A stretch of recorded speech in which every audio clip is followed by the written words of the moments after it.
What up, perps? Kid Copious, back in effect. Purple State Party, you know what we're doing here. Repping America, the center, and common sense. Well, we got a lot to get to, so I'm going to keep my intro a little bit short and just say, hey, let's get to this mess that was the last week. All right, so I guess last weekend, Kristi Noem was out having lunch or something with her family, and a guy managed to slip into the restaurant, slide her purse from underneath her seat, and made off with it. And they still haven't caught the guy. I really do not understand what is going on with our Secret Service, from, the Trump assassination attempt that happened to this latest instance where it just, I don't know who's in charge there, what they're doing, but they got some people who are not keeping their eye on the ball. That's all I got to say about that. Of course, Jimmy Kimmel, trying to be the favorite of the left, made jokes about it. I'm not going to get into what he said. I don't like that guy. But anyhow, that's what happened. Oh, boy. Another one, quick mention just so I can get it out of the way. Yes, I am aware the Pope died. His funeral is today, I believe. I don't have much to say about that. I'm a firm believer that our relationship with God and Jesus is not necessarily found in a church. And I certainly don't like how man has been interpreting and sort of editing, I guess you could say, the Bible. Really quick on that. The Bible as we know it today was assembled. There were books that were included and books that were not included. And when you start researching the ones that weren't included, you start to see a more complete picture of maybe what we're supposed to be doing. That's just the way I look at it. But, I understand that the Catholic nation, the Catholic world is rocked by this. And in the coming days, there will be a new pope. I don't really know what that means. It doesn't seem to really change much. It would be nice if we could find one that's a little more tolerant. Anyhow, so George Santos, I don't know if you remember this guy, but he was a U.S. representative. He's gay, and he was a Republican. And almost immediately upon him getting elected, both sides sort of, I think, started digging into this guy a little bit. Rightfully so, as it turns out, rightfully so, digging into it. But what strikes me as odd about it was how a guy who sort of is bucking the trend, I guess, not necessarily fitting into the box that he was supposed to be in, received so much attention. And unfortunately, that attention ended up with him being arrested for fraud. He was stealing campaign financing, campaign money for his own personal good. He made false claims about his work experience, blah, blah, blah, blah, blah. Well, he's doing 7 years now. I applaud that. I think it's one down, a few dozen or a few hundred more to go. But corrupt politicians are one of the biggest problems we have in this country. The fact that they collect money so often on the back of lies or mistruths or sort of spinning something a certain way, it really sickens me. I think the money game in politics overall is a big problem. The guy with the biggest war chest or the person with the biggest war chest, often wins, especially in smaller elections, local elections, state elections.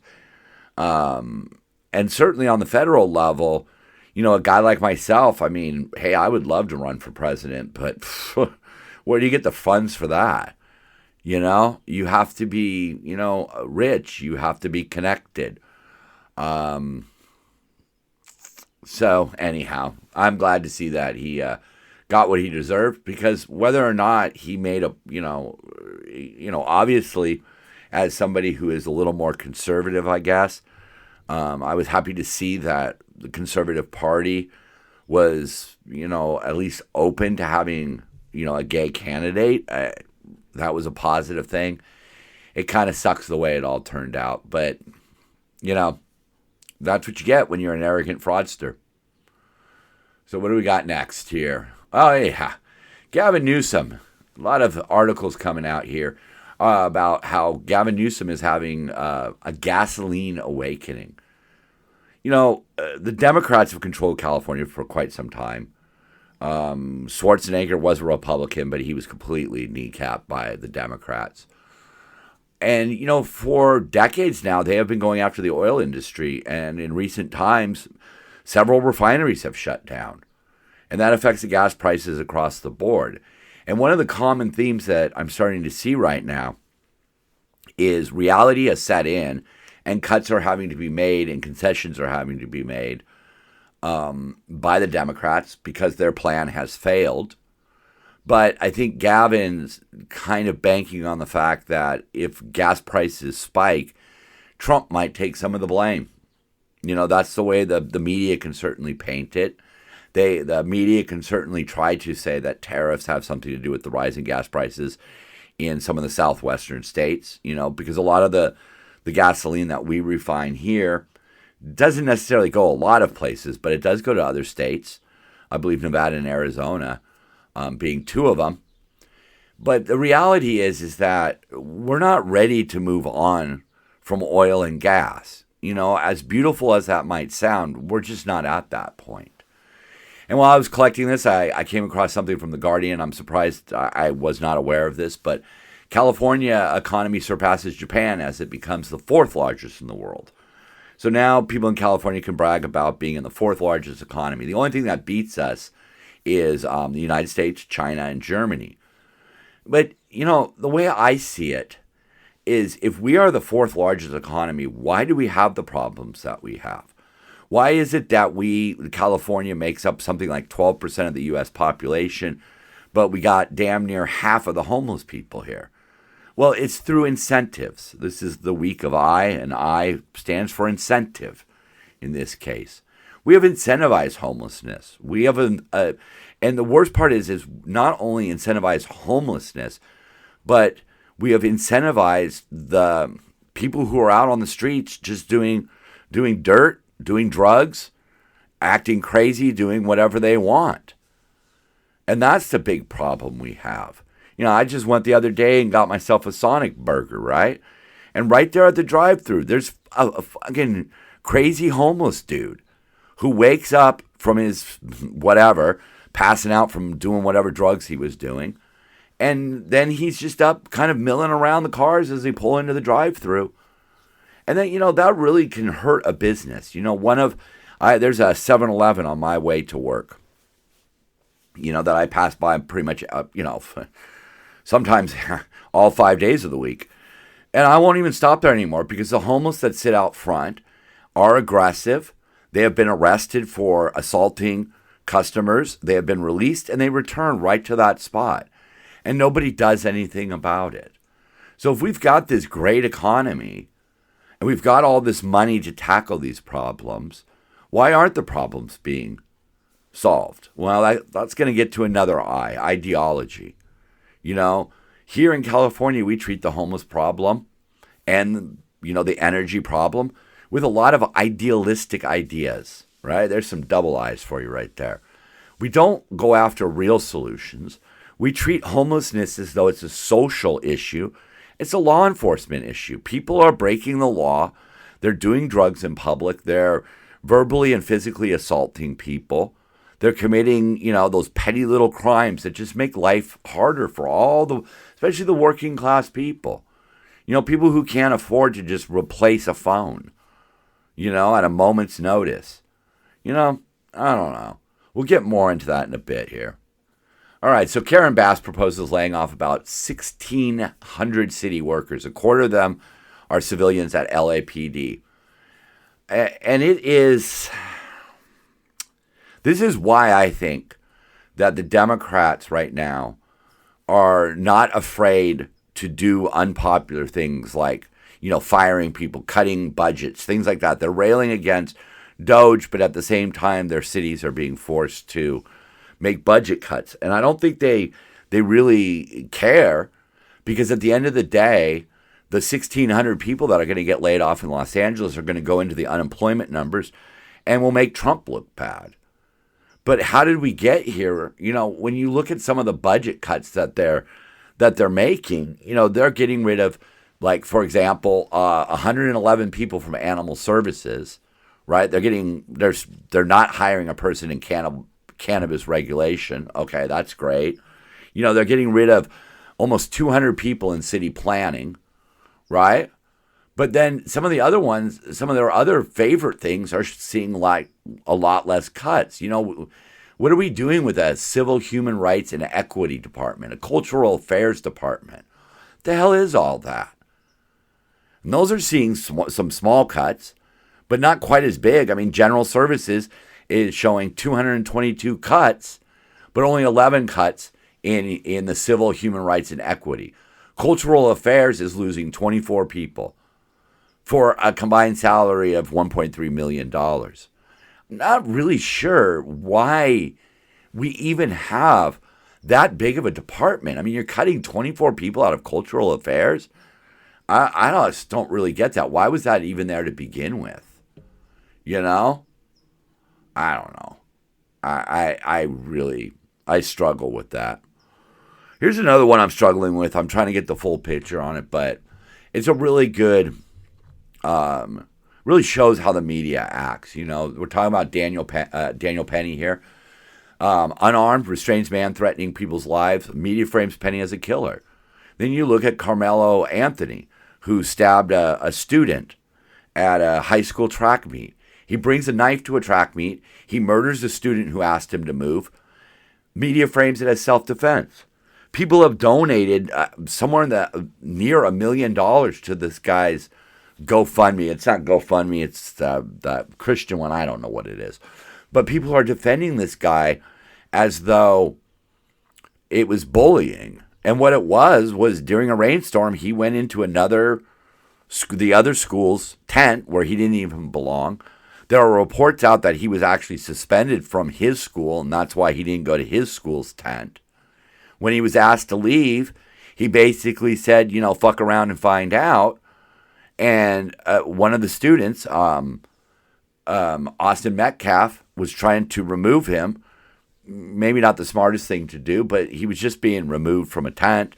And he stabs the guy in the chest, and he dies. And again, instead of trying to figure out what really happened, everybody just jumps on it and starts saying that, it's self-defense. I don't know about that. Kind of wish I didn't have to cover stupid stories like that. But, my opinion on that matter is we're going to see the courts. The courts are going to decide what really happened.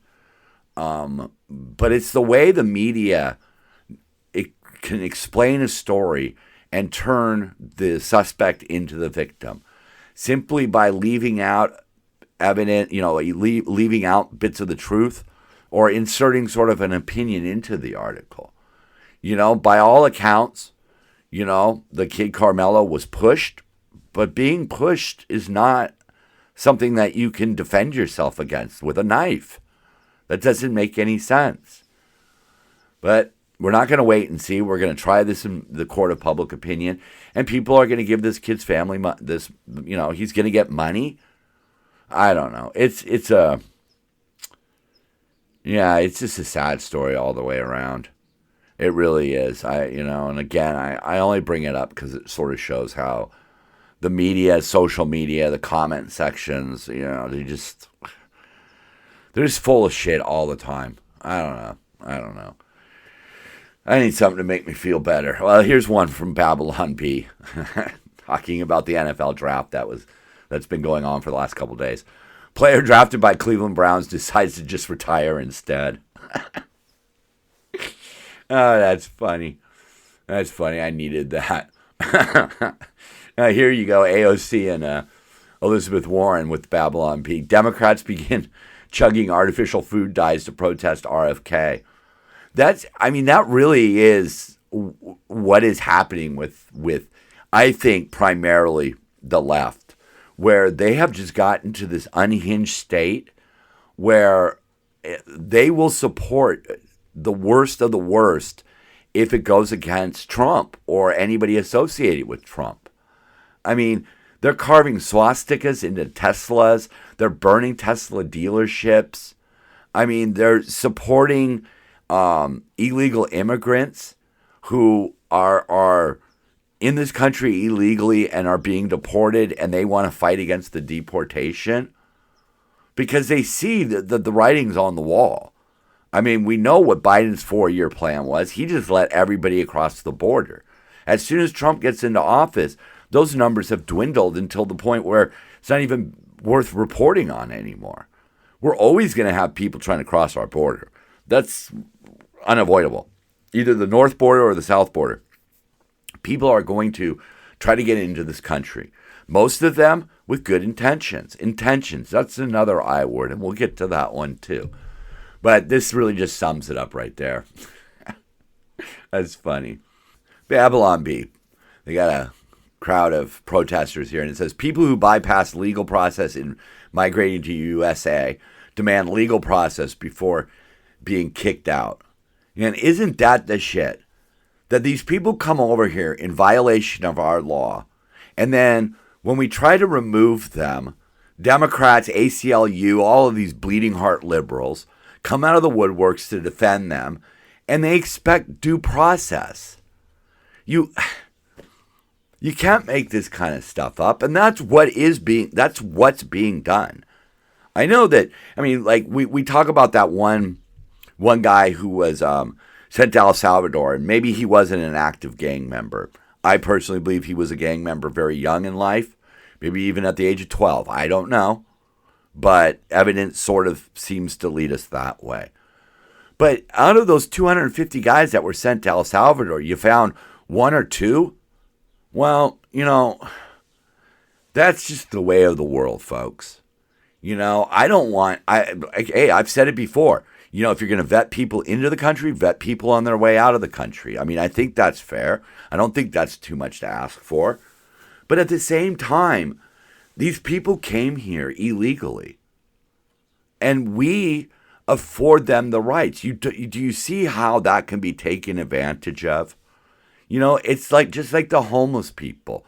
Instead of arresting the homeless people, we let them camp wherever they want. We excuse their bad behavior. I was telling you the story about the 7-Eleven, the guy who assaulted an elderly customer because the elderly customer didn't want to give him any money. He pushed him and pushed this guy who was using a walker. He was arrested, but by the end of the day, he was right back out in front of the 7-Eleven. Where was the automatic no trespassing law? And, one of my heroes, Dr. Drew, he always brings up the fact that when we look at some of these famous people, take, for example, Britney Spears. She was put into a conservatorship where she has less rights, where other people are a little more in charge of her life. And they managed to turn her life around. She did a residency in Las Vegas, never missed a show. People kept her on track. And that's the same thing that we need to do with the homeless, and it's the same thing that we need to do with illegal immigrants. We need to come up with solutions that actually work, not what we had the last 4 years. One of the things that you hear a lot of is, we need these people to come into the country to pick our crops because Americans aren't going to pick crops. Well, crops are going to be picked by robots soon enough. Then what are we going to do?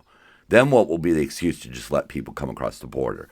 People could come across on work visas. If we need to streamline the work visa process, let's do it. If we need to streamline the process so that it's not weighted towards people with money, fine, streamline it. Let's do it. Let's put these people on paper and go on with our lives. Everybody talks about, Doge wants to go after Social Security, right? Well, how are we supposed to sustain these 10 million plus people that have come across under Joe Biden? How are we supposed to sustain that as they get older, as jobs start to disappear? Right? I mean, hey, we are moving full speed ahead with AI, robots, and all of that crap, right? So what happens in 10 years when robots pick crops? Then what are we going to do when these people come across the border? What are their jobs going to be?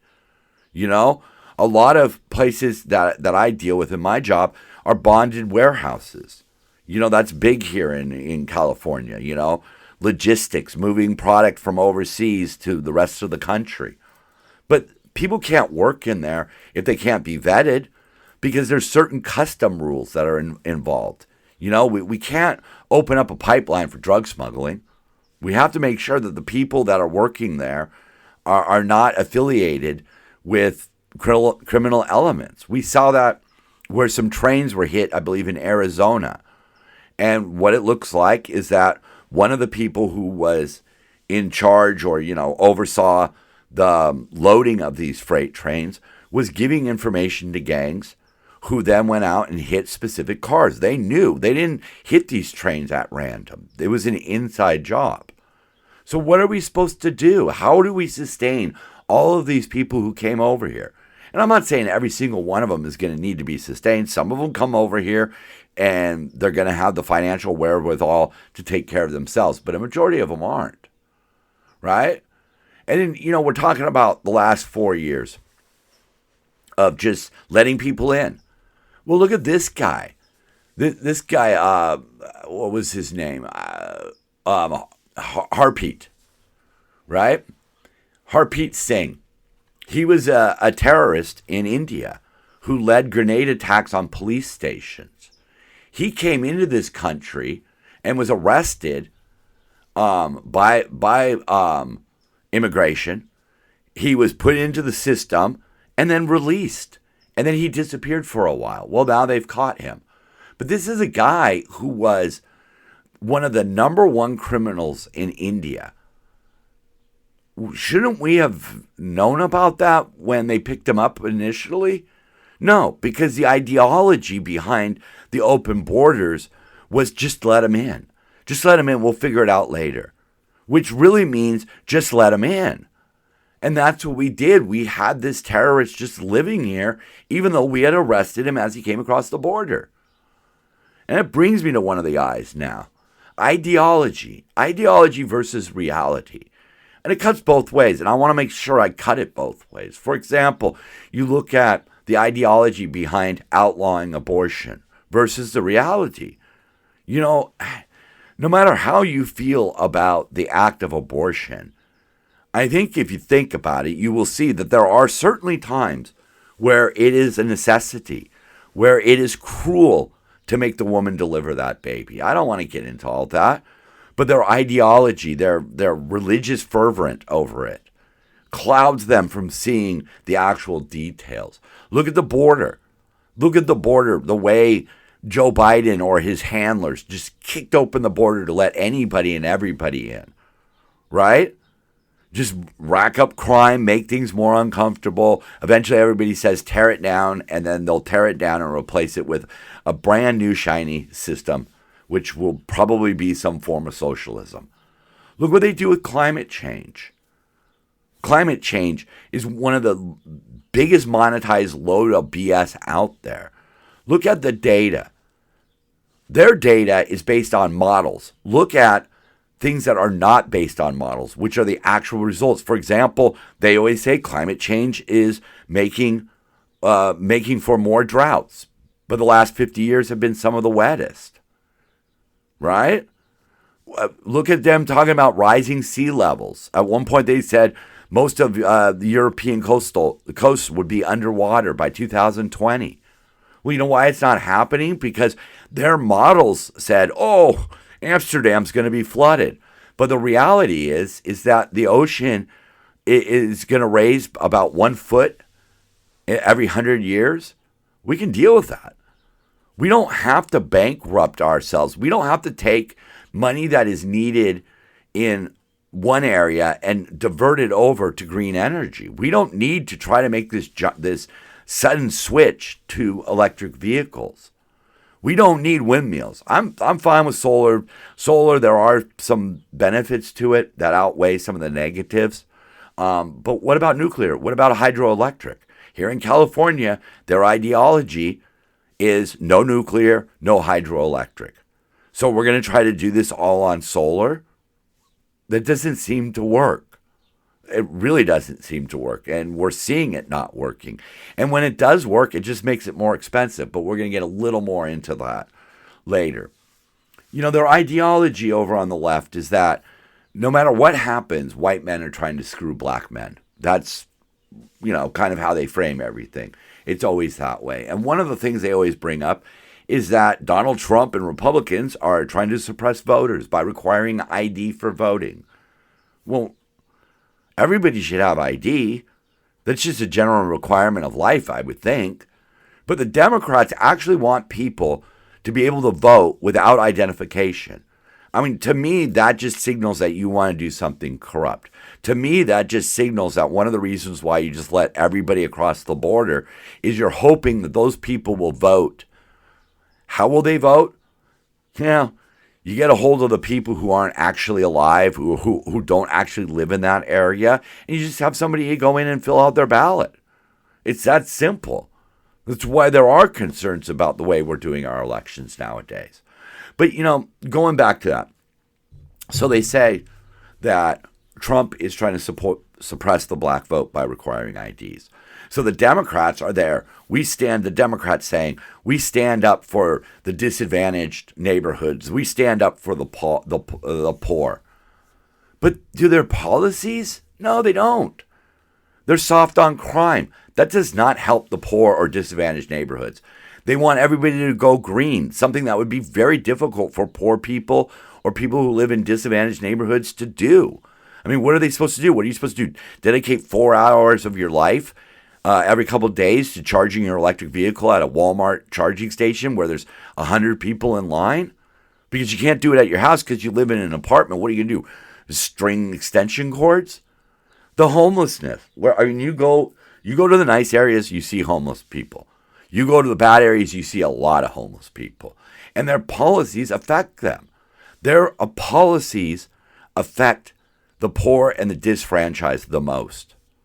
I mean, it was Democrats who outlawed menthol cigarettes while claiming, hey, we're here for the black people. I mean, that was what California did. California was talking about doing reparations, but at the same time banning menthol cigarettes. It's just freaking confusing. But their ideology does not allow them to look at things logically. That's why, that's one of the reasons why I always say I represent the center and common sense. Because that's what I want to dictate. That's my ideology. What makes the common good? What makes the most sense for the most people?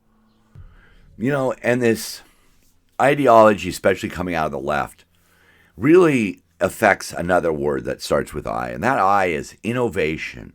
And innovation has been stunted by the policies of both sides. And by the way, their policies on both sides are policies that I disagree with. Whether it's right or left, I disagree with these policies.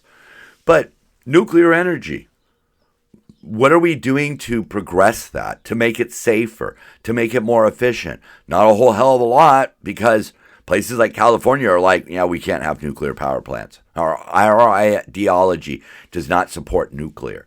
So there's no research. Gavin Newsom comes out and says, oh yeah, the only cars that can be sold in California by 2030, 2035 are going to be electric vehicles. So what happens to innovation with internal combustion engines? It ceases. Why is a company going to spend money on innovations or trying to move forward with projects when they're dead in the water? But then when those dead in the water types of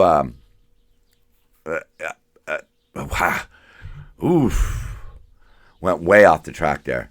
That was a harsh one, man. I feel like I just crashed into a brick wall. But what is the point of putting money into engine research if the government is going to outlaw those engines? But then once they realize that electric vehicles are not actually going to work, we're stuck with, the old versions of internal combustion engines instead of allowing companies to move forward with them. Things can be made more efficient, more clean, but only if you allow them to. And on the conservative side, this unnatural hatred of marijuana and the federal government keeping marijuana as a Schedule I on par with heroin type drug has killed research. We could have been doing decades of research on marijuana, how it relates to pain, how it relates to anxiety, how it relates to things other than pharmaceutical drugs. I mean, have you ever noticed when you're watching TV. I watch a lot of TV on Pluto TV. And they have a lot of ads. A lot of them are for Disneyland, but a lot of them are for pharmaceuticals. And these pharmaceuticals have these lists of these just ungodly side effects. What are the side effects of weed? Shouldn't we be moving towards that? You know, big companies are already getting involved with weed. But you know what big companies aren't getting involved with? Windmills. There's that clip circulating out there. I think it comes from a show called Landman. And the actor basically says, you know, if windmills were our future, why isn't Exxon putting them up everywhere? Because they know. They know that windmills are not the answer. A giant carbon footprint. Possibly you're never going to offset the carbon footprint of a windmill. But you're stunting the innovation that could be coming out of companies like Chevron, Exxon, Mobil, you know, Edison, you know, some of the power providers that we have in our lives. But when you're saying, hey, everything's going to go solar, well, you're not really allowing these companies to innovate in any way, shape, or form. You know, over the years, we've made coal much cleaner because of innovation. And that's what we need to progress with. We don't need the government kneecapping progress because of their ideology. All right, running short on time here, so we're going to make this one quick. The evil eye, the internet. The internet is the perfect description of a double-edged sword. You know, back in the day, there was a song, Cats in the Cradle. You know, cats in the cradle and the silver spoon, little boy blue and the man on the moon. That song, you know, is about a father's relationship to his son. And for me to find that on 45, I had to like sing that to record shop clerks. I used to collect a certain baseball player named Fred Lynn, and to find his cards, I had to make sure I was visiting card shops, you know, across the state, across the country. You know, when I went back east, I would go to, you know, baseball card shops. When I went up to Seattle, I'd go to baseball card shops. When I camped at the beach, I would go and look for cards at Ralph's. Because, yeah, they used to sell baseball cards at Ralph's. Big rack packs. You know, I'd sort through them and look for the ones. And the internet now, you know, you just hold your phone up when you're at a grocery store and it'll tell you the song. You just go on eBay and you can find it. Internet made things easier. The internet allows for a lot of innovation. The internet allows for a lot of social connecting. But at the same time, it also allows hackers right into our back door. It allows child predators right there. Child predators go right on Roblox and start chatting up the kids that are out there that are lost and struggling. But we have to see that for what we have to see the internet for what it is. It's not all bad and it's not all good. And that's how almost every single topic that we fight over in the United States really is. It's a big, giant, freaking gray area. So let's finish with two really important I's. Ideas and intentions. You know, a lot of people have a problem with Donald Trump. Okay, I get it. You don't like him. All right, fine. But what are his ideas and intentions right now? The media paints it out as though he's trying to be an authoritarian, which is not really the truth. But what were Biden's ideas and intentions? What were the intentions of Biden's handlers? Were they trying to destroy America? And in that same vein, is Trump trying to save America? See, that's what's important. What are people bringing to the table? I don't care if you're a Democrat or a Republican or Green Party or whatever. If you're bringing good ideas to the table, I don't have a problem with that. I'll vote for you because that's what I want. What are your intentions? And that's what we really need to start looking at. Because right now, I see a lot of comments and articles and things like that just go ahead and bash Trump. But think back on the last 4 years. What was accomplished in those 4 years?